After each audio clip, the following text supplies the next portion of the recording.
Hey all, hope you're all doing good. I have to say, I'm so grateful for the outpouring of support from the last video announcing the book, and now, my gosh, it's 5 days away from release. I can scarcely believe it, but here we are. So in celebration, or I suppose the lead up to that, and thanks to all you who are offering your support and saying they're excited to see the release, I decided not only to spin up a new channel that'll focus mostly on the book and my writing work, but also to use that opportunity to read and post the first book of the novel. The novel is split into 5 books, kind of different episodes in a way.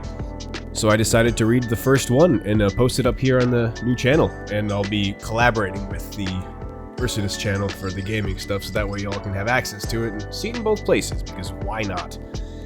So every day on the lead up to the release, I'll be reading another chapter, but because it's the first time and, well, I need an extra day, this time you get 2. So, thanks again for all your support, hope you enjoy, and here we go.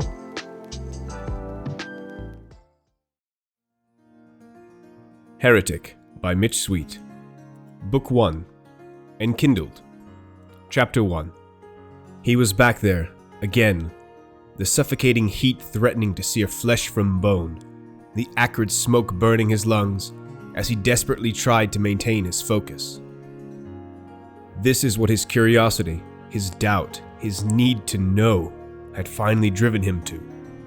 This moment, wherein both of their existences, their very selves, hung in the balance, a yawning precipice of torment threatening to swallow them utterly for any misstep.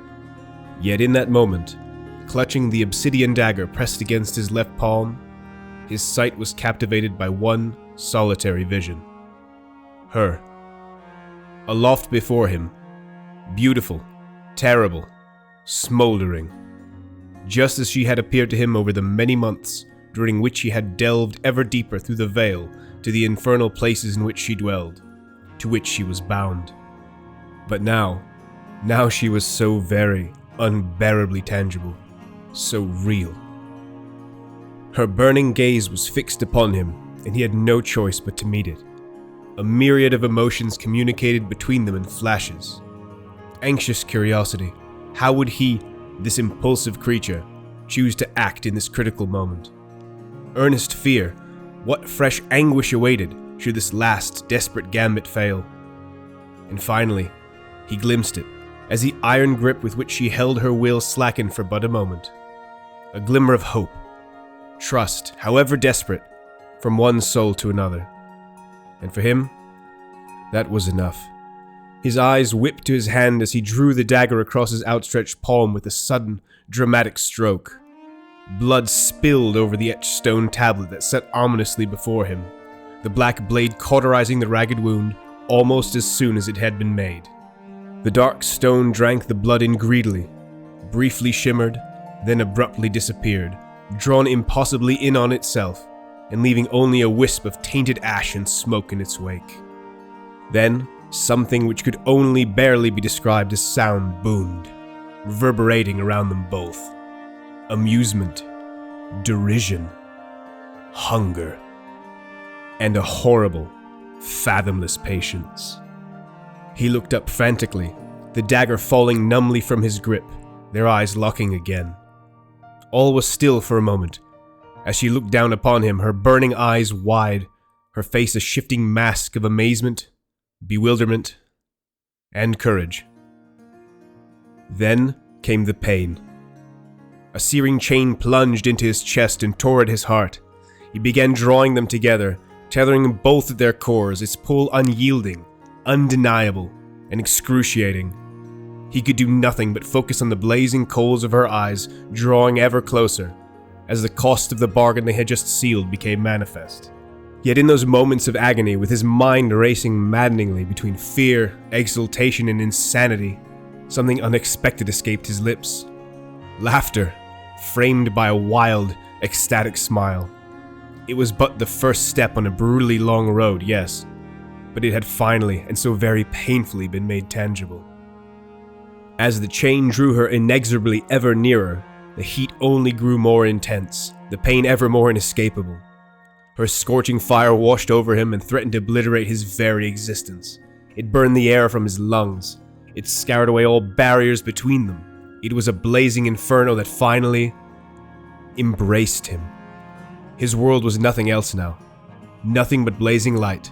Nothing but consuming fire. Nothing but searing flame. Her flame. Chapter 2. The forest lay quiet as day drew toward evening, its usual woodland murmur broken only slightly by a heavy, steady traveler's tread, pacing dutifully along the narrow trail cutting through its heart. Shaking the fatigue and the ever-fresh burning memory from his mind, he continued his walk as comfortably as his encumbrances would allow.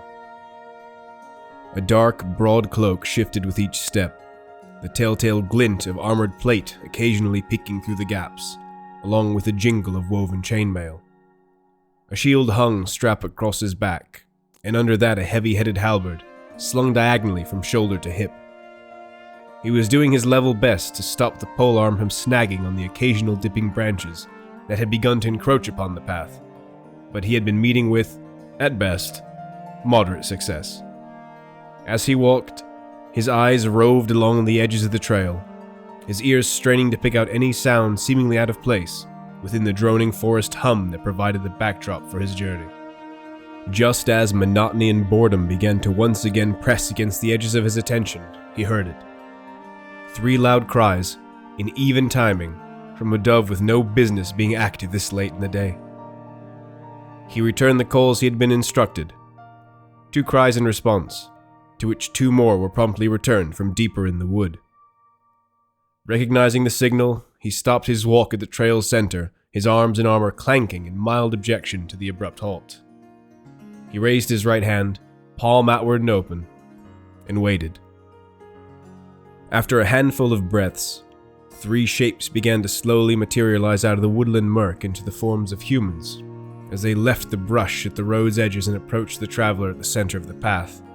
They arrayed themselves before him, each wearing minimal, light armor and bearing simple, unadorned weaponry suited to their rural surroundings. One of their number stepped forward, an older man whose face had seen its fair share of weathering and whose eyes weighed and measured the stranger standing before him. "Are you him, then?" the older man asked brusquely, stopping 3 paces away and letting his silence finish the question. Hoping to put the 3 at ease, he pulled back the cowl of his cloak and smiled reassuringly in response. They tensed at his movements, nonetheless, hands hovering near their weapons. Making a show of very slowly reaching his outstretched hand into his cloak, he drew out a plain parchment letter, with a seal of 3 birds' heads at its end, and displayed it to the 3 that faced him. "I bring the letter with your request for aid, marked with what I assume is your seal. Is that not sufficient? I doubt you get many traveling this way these days, much less alone." "True. It's indeed the seal of our village. Or at least it used to be until... you know well enough what sprung up around here." The older man briefly paused as he looked this very particular stranger up and down again. "You don't look much like a cleric." "I never claimed to be. Your request was for someone who was familiar in dealing with the infernal. You weren't very particular beyond that." The older man grunted assent, and the beginnings of a weary smile appeared at the corner of his mouth. "We'll take whatever help we can get at this point. Desperation has its way of making us less choosy." He reached out his hand in introduction. "Bryn, of the 3 Veils."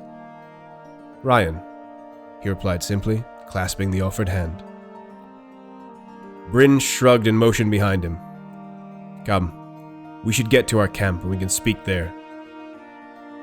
Rion nodded as he moved to follow Bryn over the edge of the trail and into the thick of the woods. As they walked, Rion looked over at the other 2 members of his erstwhile escort, a man and woman definitively younger, their glances darting furtively between him and their immediate surroundings. They had clearly been hardened by what they had seen, and their jaws were set with determination.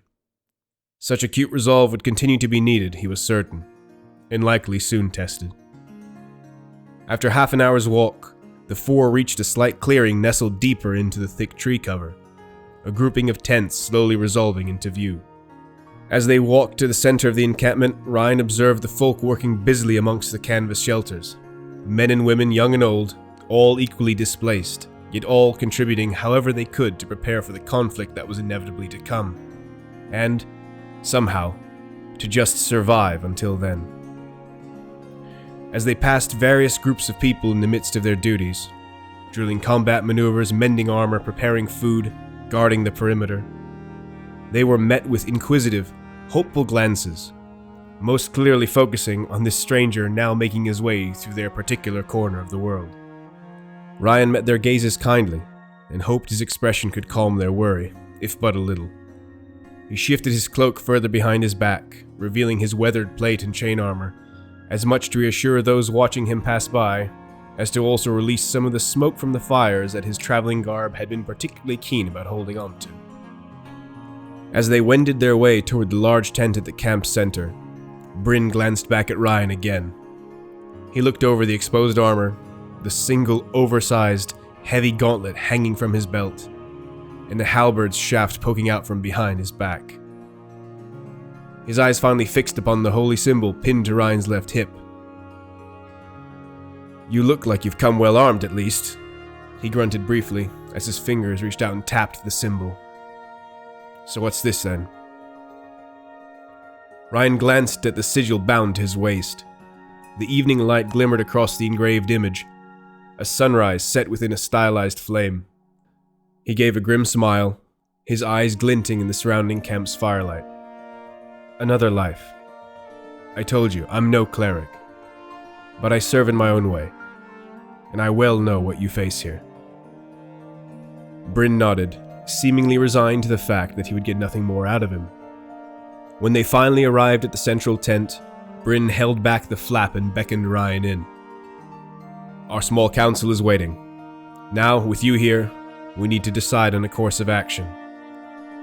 Rion nodded, bent his head, and passed under the flap into the tent.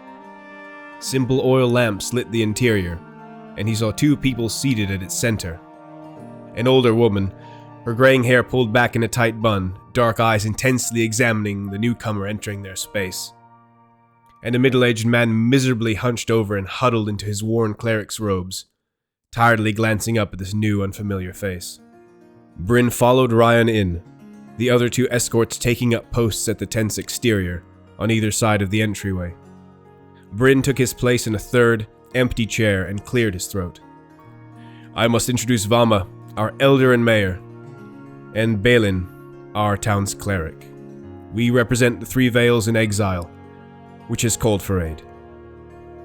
Bryn reached out his hand, and Rion dutifully handed over the parchment letter he had previously displayed to them. Bryn handed the document to Valma and continued. "This is Rion, one who has answered our call and brought a demand letter bearing our sigil. He brings his strength and his experience with such infernal matters." Rion gave a bow at the serviceable introduction and met the gazes of the other two council members in turn before speaking. "Thank you. I passed through the Three Veils some months ago, but I saw nothing of what you are facing now. The changes to the wood are more than evident, only growing worse the closer to town you come. I can scarcely imagine how things look in the Three Veils proper now. Tell me, what has happened?